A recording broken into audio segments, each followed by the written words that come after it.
আপনার দয়া দাক্ষিণ্যে বাংলায় লড়বে না কংগ্রেস, মমতাকে খোলা চ্যালেঞ্জ অধীরের। লোকসভা ভোটের আগে বাংলায় কংগ্রেসের সঙ্গে তৃণমূলের জোট বাঁধা নিয়ে সম্ভাবনা ক্রমশই ক্ষীণ হচ্ছে। ইন্ডিয়া জোটের এই দুই শরিকের মধ্যেই বাংলায় আসন সমঝোতা নিয়ে দ্বন্দ্ব রয়েছে গোড়া থেকেই।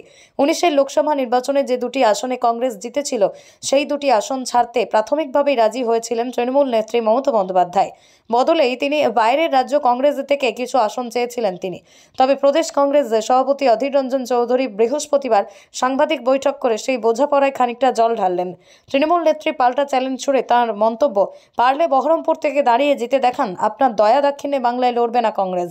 কংগ্রেসের সাংসদ অধীর রঞ্জন চৌধুরী এদিন সাংবাদিক সম্মেলনে বলেন, পশ্চিমবঙ্গ কংগ্রেসের হারানোর কিছু নেই। বহরমপুর মালদহে দাঁড়িয়ে কংগ্রেসকে হারাতে পারলে রাজনীতি ছেড়ে দেব। বহরমপুরে খোদ মমতা বন্দ্যোপাধ্যায়কে লড়াই চ্যালেঞ্জ ছুড়ে দিয়েছেন প্রদেশ কংগ্রেসের সভাপতি। তাঁর চ্যালেঞ্জ, আপনি নিজে লড়ুন, বহরমপুরে তার ক্ষমতা আছে, দেখব। আপনার দয়া দাক্ষিণ্যে বাংলায় লড়বে না কংগ্রেস, মমতাকে খোলা চ্যালেঞ্জ অধীরের। লোকসভা ভোটের আগে বাংলায় কংগ্রেসের সঙ্গে তৃণমূলের জোট বাঁধা নিয়ে সম্ভাবনা ক্রমশই ক্ষীণ হচ্ছে। ইন্ডিয়া জোটের এই দুই শরিকের মধ্যেই বাংলায় আসন সমঝোতা নিয়ে দ্বন্দ্ব রয়েছে গোড়া থেকেই। 19-এর লোকসভা নির্বাচনে যে দুটি আসনে কংগ্রেস জিতেছিল, সেই দুটি আসন ছাড়তে প্রাথমিকভাবেই রাজি হয়েছিলেন তৃণমূল নেত্রী মমতা বন্দ্যোপাধ্যায়। বদলেই তিনি বাইরের রাজ্য কংগ্রেস থেকে কিছু আসন চেয়েছিলেন তিনি। তবে প্রদেশ কংগ্রেসের সভাপতি অধীর রঞ্জন চৌধুরী বৃহস্পতিবার সাংবাদিক বৈঠক করে সেই বোঝাপড়ায় খানিকটা জল ঢাললেন।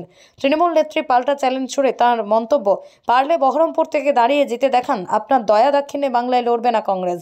কংগ্রেসের সাংসদ অধীর রঞ্জন চৌধুরী এদিন সাংবাদিক সম্মেলনে বলেন, পশ্চিমবঙ্গ কংগ্রেসের হারানোর কিছু নেই। বহরমপুর মালদহে দাঁড়িয়ে কংগ্রেসকে হারাতে পারলে রাজনীতি ছেড়ে দেব।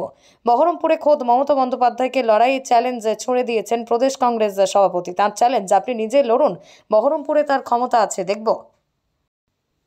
আপনার দয়া দাক্ষিণ্যে বাংলায় লড়বে না কংগ্রেস, মমতাকে খোলা চ্যালেঞ্জ অধীরের। লোকসভা ভোটের আগে বাংলায় কংগ্রেসের সঙ্গে তৃণমূলের জোট বাঁধা নিয়ে সম্ভাবনা ক্রমশই ক্ষীণ হচ্ছে।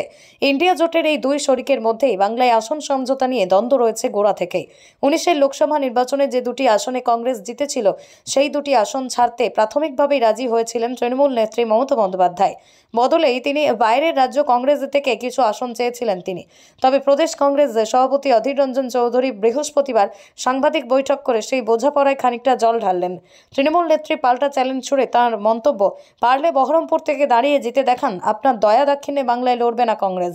কংগ্রেসের সাংসদ অধীর রঞ্জন চৌধুরী এদিন সাংবাদিক সম্মেলনে বলেন, পশ্চিমবঙ্গ কংগ্রেসের হারানোর কিছু নেই। বহরমপুর মালদহে দাঁড়িয়ে কংগ্রেসকে হারাতে পারলে রাজনীতি ছেড়ে দেব। বহরমপুরে খোদ মমতা বন্দ্যোপাধ্যায়কে লড়াই চ্যালেঞ্জ ছুড়ে দিয়েছেন প্রদেশ কংগ্রেসের সভাপতি। তাঁর চ্যালেঞ্জ, আপনি নিজে লড়ুন, বহরমপুরে তার ক্ষমতা আছে, দেখব।